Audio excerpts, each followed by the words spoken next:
Selamat bertemu kembali dengan saya, Pendeta Daud Solihin dari GKI Kebonjati.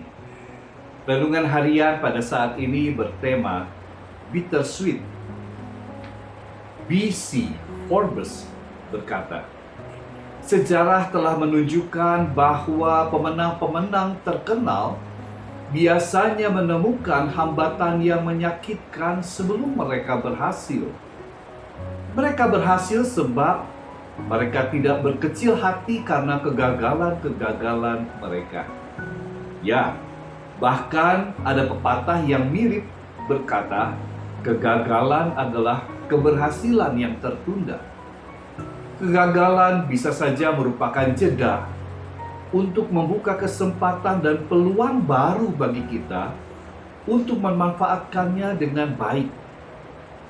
Saat kita mengenang pengalaman masa lalu, tak jarang juga kita menemukan saat-saat bittersweet, pahit tapi manis. Pengalaman yang menyedihkan itu berubah menjadi pengalaman yang menyenangkan atau membahagiakan, karena dalam pengalaman itu ada pengalaman yang memberi kesan berharga. Ada nilai luhur di dalamnya dan mempengaruhi jati diri kita saat ini juga. Bapak Ibu Saudara-saudara, tentu kita mengenal Yusuf. Yusuf pernah mempunyai masa lalu yang pahit. Ia dibuang oleh saudara-saudaranya yang iri hati kepadanya dan menjual dia kepada pedagang budak. Ia difitnah oleh istri Potifar yang menuduhnya memperkosa dirinya yang menyebabkan dia masuk penjara.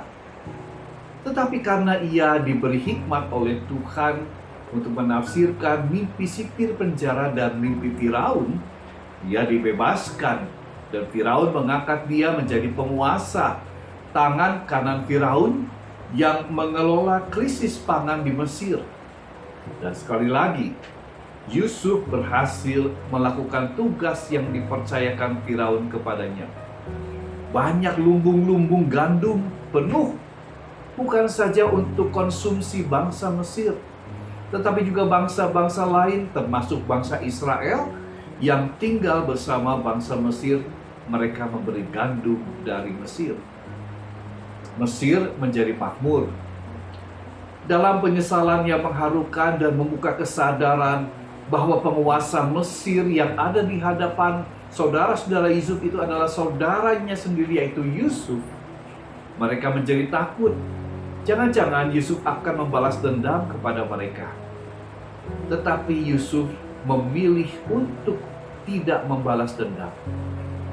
Kepahitan masa lalunya berubah menjadi manis. Yusuf berkata, tetapi sekarang janganlah bersusah hati dan janganlah menyesali diri, karena kamu menjual aku ke sini. Sebab untuk memelihara kehidupanlah Allah menyuruh aku mendahului kamu. Kita bisa baca ayat ini dalam Kejadian pasal 45 ayat yang kelima. Bapak Ibu Saudara, Yusuf mengartikulasikan masa kepahitan hidupnya menjadi masa di mana ia sedang dipersiapkan Allah untuk menyelamatkan keluarga Israelnya. Bapak Ibu Saudara, tidak semua orang mampu memaknai masa kesusahan hidup sebagai persiapan, masa tempaan, masa didikan Allah untuk mendewasakan iman dan jati dirinya. Ada yang jatuh, membalas dendam, kemarahan, kekecewaan, dan pemberontakan kepada Allah dan melukai kebersamaan dengan sesamanya. Tetapi Yusuf tidak tinggal dalam luka batinnya. Ia melanjutkan kehidupannya. Napoleon Hill berkata, setiap usahanya akan benar-benar memberikan hasil setelah seseorang menolak untuk berhenti. Salah satu contoh orang yang menolak berhenti ketika ia mengalami kesulitan dan kepahitan masa lalunya adalah Elvis Presley. 1954, ketika Jimmy Denny, manajer Grand Ole Opry, memecat Elvis Presley sesudah satu pertunjukan, ia berkata, Kamu tidak akan menjadi terkenal, nak. Sebaiknya kamu kembali menjadi sopir truk saja.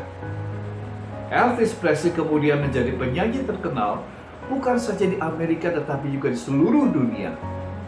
Oleh karena itu, jangan berhenti ketika kita merasa gagal dan mempunyai pengalaman pahit. Tuhan memberikan teladan dari kehidupan Yusuf. Lanjutkan, karena disitulah saudara dan saya akan membuka kesempatan baru untuk hidup sebagai pemenang-pemenang kehidupan kita.